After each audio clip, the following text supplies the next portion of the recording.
പോലീസുകാർക്ക് ഇതിനെക്കുറിച്ച് വല്ല വിവരവും? അവർ ഇന്നലെ മുതൽ ചെയ്യേണ്ടത് ഭാരതീയ സുരക്ഷാ സന്നിഹിത എടുത്തു വെച്ചിട്ട് അതിൻ്റെ സെക്ഷൻ നോക്കിയെടുക്കണം. അപ്പം 302 ഒരു കേസ് രജിസ്റ്റർ ചെയ്യണം.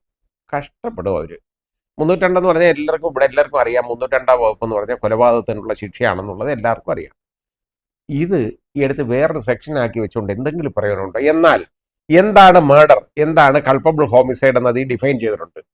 അതിൽ എന്തെങ്കിലും വ്യത്യാസം, ഒരക്ഷരം വ്യത്യാസപ്പെടുത്തിയിട്ടുണ്ടോ? ഒന്നും ചെയ്യാനൊക്കത്തില്ല. കാരണം അത്രത്തോളം വലിയൊരു ആ ഒഫൻസ് എന്ന് പറയുന്നത് അത് കൈകാര്യം ചെയ്തിരുന്ന ഇന്ത്യൻ പീനൽ കോഡിൽ ഇത്രയും വർഷം മുമ്പാണ്. ഒന്ന് ഓർക്കണം. ഒരു മാറ്റം അതിന് വരുത്താൻ പറ്റിയിട്ടില്ല. അത് എന്തുമാത്രം ഒരു അത്രത്തോളം വലിയ ഒരു ആ പ്രൊവിഷൻ എന്ന് പറയുന്നത് നമുക്ക് ചിന്തിക്കുന്നതിന് അപ്പുറമാണ്. അതൊന്നും മനസ്സിലാക്കിയെടുക്കുക എന്ന് പറയുന്നത് എല്ലാവർക്കും പറ്റിയതല്ല.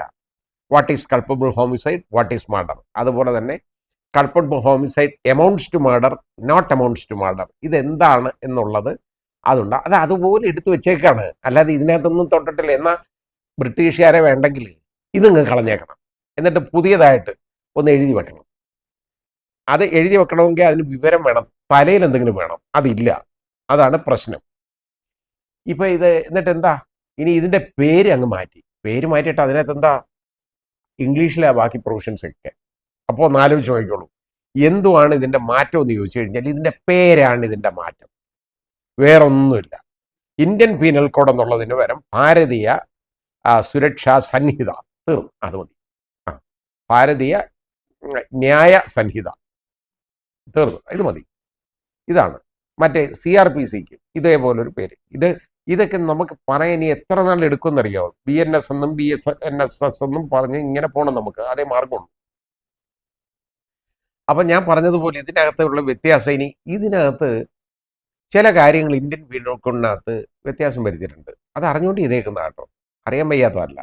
അതായത് നേരത്തെ 153AA എന്ന് പറയുന്ന, അതായത് ഡബിൾ ക്യാപിറ്റൽ A എന്ന് പറയുന്ന ഒരു ഒഫൻസ് ഉണ്ടായിരുന്നു. അതായത് ഏതെങ്കിലും ഡ്രില്ലിലോ ട്രെയിനിങ്ങിലോ അല്ലെ ഒരു പ്രൊസഷനിലോ എങ്ങാണം ആയുധങ്ങൾ എന്തെങ്കിലും ഉപയോഗിക്കുക എന്നുള്ളത്. ഉദാഹരണമായിട്ട് ഇപ്പോൾ RSSകാർ അവരുടെ റൂട്ട് മാർച്ച്, അതുപോലെ അവരുടെ ട്രെയിനിങ് സെഷൻ ഇതിനൊക്കെ നടത്തുമല്ലോ. അതിനകത്ത് ഈ ദണ്ടെന്ന് പറയുന്ന ഒരു സാധനം ഉപയോഗിക്കും. ആയുധമാണ് ഈ വടി. കാണാനല്ലല്ലോ വടി എന്ന് പറയുന്നത്. ഈ സാധനമൊക്കെ ഉപയോഗിക്കുന്ന ഒരു ഒഫൻസായിരുന്നു അതിനകത്ത് ഇന്ത്യൻ പീനൽ കോഡിൽ. പക്ഷേ ഇത് ബുദ്ധിപൂർവമായിട്ട് ഇപ്പോൾ ഇത് മാറ്റിയപ്പോൾ ഇതങ്ങ് മാറ്റി. അതില്ല.